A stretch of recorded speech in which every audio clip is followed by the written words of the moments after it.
आज ही मेरा पहला दिन है। अभी सुबह से मतलब चार्ज लेके आया हूँ। तो अभी जो मैं देख पा रहा हूँ, सबसे पहला प्राथमिकता हमारा है कि हमारा आगामी 3 और 4 तारीख को महामहिम, भारत की महामहिम राष्ट्रपति महोदया द्रौपदी मुर्मू जी वो आ रहे हैं, हमारे यहाँ पे पधार रहे हैं। 2 दिन यहाँ पर उनका प्रवास रहेगा, जिसमें भ्रमण, विभिन्न प्रकार का कार्यक्रम और निवास भी है, रात्रि विश्राम भी है। तो ये बहुत बड़ी चीज है।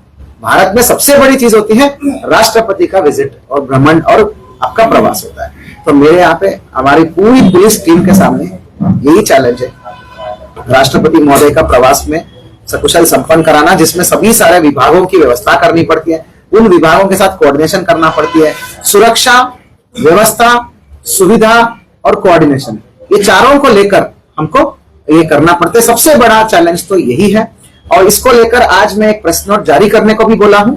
मैं आपको सामने भी बता रहा हूं, आगामी महामहिम राष्ट्रपति महोदय का विजिट के उपलक्ष्य में, उसके मद्देनजर हमने संपूर्ण नैनीताल जनपद में हाई अलर्ट और रेड अलर्ट हमने घोषित कर दिया। इस हाई अलर्ट के तहत हमारी सभी जनपद की सभी थाने की विभिन्न टीमें सुबह, शाम और रात हर टाइम, मतलब 3 अलग अलग टाइम फिक्स कर लिया है। वो टाइमिंग हम डिस्क्लोज नहीं करेंगे, बट अलग अलग टाइमिंग, अलग अलग जगहों पे गहन सत्यापन की कार्रवाई होगी, गहन चेकिंग की कार्रवाई होगी। बॉर्डर्स को अच्छे तरीके से सील करने के दिशा निर्देश दे दिए गए हैं। होटल, धर्मशाला, इन सब जगहों पे चेकिंग होगी, बीडीएस की चेकिंग होगी। यदि किसी भी प्रकार की बाहरी व्यक्ति या संदिग्ध व्यक्ति कोई पाया जाता है तो they will face consequences as per law. ये हमारा ये है। उसके अलावा कल से हमारा SP city, SP Nainital, SP Haldwani दोनों जो है अपने अपने कार्य क्षेत्र में मुआयना करेंगे। मैं खुद ही मुआयना करूंगा पूरे रूट का, राष्ट्रपति भवन का, उसकी फोर्स ऑडिट का। तो ये सब चीजों का हम शुरुआत कर दिए। दिस इज माय फर्स्ट प्राथमिकता। और लॉन्ग टर्म में, ऑब्वियसली लॉन्ग टर्म में, क्योंकि नैनीताल जनपद का जो स्वरूप है अभी तक मैं समझ पाया हूं, उसका जो ज्वलंत समस्या है ट्रैफिक और थोड़ा बहुत effective management of the public places, जिसमें मार्केट्स है और आपका टूरिस्ट स्पॉट्स में हैसल फ्री टूरिज्म लाना, जिसमें टूरिज्म भी हो, शॉपिंग भी हो और पार्किंग व्यवस्था भी हो, which is broader tourism management बोलो, टूरिज्म पुलिसिंग है। देन आपका लॉ एंड ऑर्डर है, कम्युनली सेंसिटिविटी है, जिसमें रामनगर, बनबुलपुरा, लालकुआं साइड में जो कम्युनल सेंसिटिविटी है उसको टैकल करने का, और जो है नशा, ये हमारी प्राथमिकता रहेगी। और महिला और बच्चों का सुरक्षा, तो दिस विल बी अवर प्राथमिकता। तो अल्टीमेटली देखिए, पुलिस जो है एक ऐसा विभाग है, बाकी सारा विभाग अपने ऑफिस में बैठ के काम कर सकता है, लेकिन पुलिस को समाज में जाके लोगों के बीच में ही काम करना है। तो समाज में जो चेतना होती है ना, समाज में सामाजिक चेतना या सामाजिक जागरूकता, जिसको बोलते हैं पब्लिक कॉन्शियसनेस और अवेयरनेस को उजागर करने का जिम्मेदारी पता है किसके ऊपर है? वो आप लोगों के ऊपर है। आप और हम एक ही चीज है। You are policeman without uniform, I am policeman with uniform, that's all.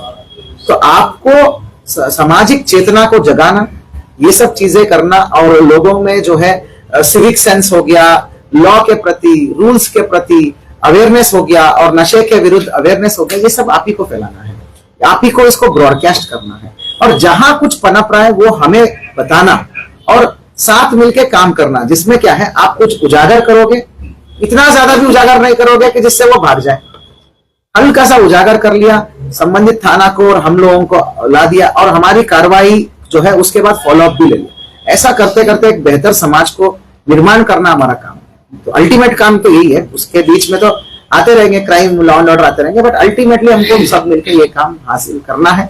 हमारे सामने युवाओं में बढ़ती नशा का प्रकोप एक बहुत अच्छी बड़ी समस्या है। हम सबके बच्चे हैं, हम सबको ये सोचना चाहिए कि हमारे बच्चे भी टीनेज में आएंगे और यही रहना है, तो इसको टैकल करना है। तो ये मेरा प्राथमिकता है। अब मैं आपके मुंह से सुनना चाहता हूँ, प्लीज आप मुझे गाइड करो, क्या प्राथमिकता है? सर, जो महिलाओं के साथ मतलब छेड़छाड़ होती है, जो महिला अपराध जो बढ़ रहे हैं जिलेवार, अगर उत्तराखंड की बात करें तो उत्तराखंड देश में नंबर 1 पे भी आ रखा है, उसमें क्या रहेगा नैनीताल जिले में? नहीं, नंबर 1 पे तो नहीं आ रखा है, वो कुछ सर्वे आया है। Yes, definitely women safety is a very important thing. Women safety के लिए जो है, पहले तो हमारे पास जो है व्यापक अवेयरनेस होना चाहिए, वुमेन को अवेयरनेस ऑफ राइट्स होना चाहिए, एंड विजिबल पुलिसिंग होना चाहिए, एंड मोस्ट इंपॉर्टेंटली पुलिस के ऊपर ट्रस्ट होना चाहिए। तो इसमें देखो, थाने का भी उतना ही रोल है, पुलिस का इतना रोल है, ये टाइम बिल्ड करता है, टाइम लेता है। तो इसमें मेरा सख्त निर्देश है मेरे थाना प्रभारियों को और सभी पुलिस ऑफिसर और पुलिस का सेटअप है नैनीताल पुलिस में, हम सब लोग समर्पित है पूरी तरीके से, श्रद्धा से। जितना मैं समर्पित हूँ, आखिरी कांस्टेबल को भी ऐसे ही करना चाहिए। यदि कोई अनदेखी हो रहा है, सही से काम नहीं किया जा रहा, तो हम उसके ऊपर एक्शन भी लेंगे। बिकॉज अल्टीमेटली हमें महिलाओं में विश्वास जगाना चाहिए। हम मुंह से बोल के नहीं जगा सकते, हमको अपने एक्शन से करना चाहिए। पुलिसिंग बेहतर रहना चाहिए, रात को सघन चेकिंग होना चाहिए, जगह जगह बैरियर्स पे फोर्स दिखना चाहिए, और जो सूचनाएं आती है महिला उत्पीड़न का, भले छोटा हो बड़ा हो, हमें कार्रवाई करना चाहिए। मेरे ख्याल से यही आंसर है। आपको कुछ और है तो सर हम कोशिश करेंगे। ड्राइविंग और बहुत ज्यादा दुर्घटनाएं बढ़ रही हैं यातायात नियमों का। अभी मैं इतना ज्यादा अवेयर नहीं हूँ ट्रैफिक का बारीकियों के बारे में, कि हो सकता है हर एक शहर में, रामनगर में अलग समस्या होगा ट्रैफिक का, इधर अलग समस्या होगा। We will take it case by case and we will handle. बड़ी चीज है एक बड़ी, यहाँ पर चौकी है, पुलिस चौकी कौन सी? पुलिस चौकी उससे पिछले सालों से सर, मैं 2008 से पत्रकारिता कर रहा हूँ गांधी में, पुराने जो हमारे इसको हटा दो ना। होते हैं वहाँ पर तो शराब का खुला खेल चलता है ठीक। और सालों से चलता था सर मुझे नहीं पता। संज्ञान में डाल रहा हूँ, मुझे हो गए सब देखते हुए। और आपने नोट किया? नोट कभी वहाँ पर पुलिस के द्वारा कार्रवाई नहीं की जाती, प्रशासन ने एक बार जरूर की थी, और जितने भी ऐसा